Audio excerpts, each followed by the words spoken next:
थांबा थांबा थांबा थांबा थांबा फक्त आणि फक्त 40 सेकंद व्हिडिओ बघायचा आहे. फक्त मला फक्त 40 सेकंद. गणपती बाप्पा आलताय ना, फक्त 40 सेकंद व्हिडिओ बघायचा आहे. हर हर माझ्या भावांनो, सध्या का आता मी लेह लडाखकडे निघालेलो आहे आणि मला सर्वांना सांगायचं आहे भावांनो की गणपती बाप्पा आलेला आहे आणि सर्वजण खुश आहे. ती जी माणसं बोलत नाही ती 30 लाख माणसं बोलते ती एकमेकाला आजकाल. बाबा ए बाबा काय चाललंय, आरतीला जायचंय का? होय जायचंय. गणपतीला मोदक लाडू समध्या गोष्टी घेऊन निघालाय. मान्य मला समध्या गोष्टी मान्य आहे मला.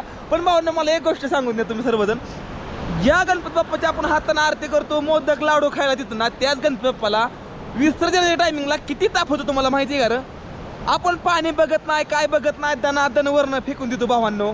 आता मी इकडले भागात आहे का नाही, मला इकडली माणसं काय माहिती का? गणपती बाप्पा मोरया, मंगलमूर्ती मोरया, आपके महाराष्ट्रामध्ये तर बहुत बडा उत्सव करते हे लोक.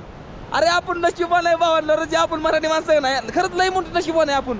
मला सांगून द्याला खानो, जी संस्कृती आपण पाळतो ना, जी मराठी माणसं ती कोणी पाळत नाही, एक लक्षात राहून दे. त्यामुळे एक सांगायचं आहे, ज्या वेळेस तुम्ही गणपती विसर्जन करणार नाही का नाही, त्यावेळेस जी मोठी मूर्ती ना ती हाय अशी राहून द्या, तर पुढल्या वर्षी वापरा. एकच सांगणं मला, गणपतीचा अपमान नाही राहिलाय मोठा. आपण स्वतः आपल्या धर्माचा थोडक्यात कुठं आपण अपमान करतोय असं मला वाटतं. या ज्या वेळेस आपण फेकून देतो ना, हात मोड, कुठं पाय मोड, मुंडकं तुटून पड, अहो हे नाही बघू वाटत, मलाच नाही, कुणालाच बघू वाटत नाही. मग हे आपण स्वतः चुका नाही त्या करायच्या. माझं म्हणणं आहे, बरोबर वाटतं तर फक्त व्हिडिओ पुढे शेअर करा.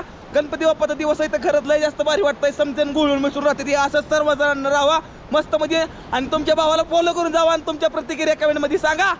हर हर महादेव बोला.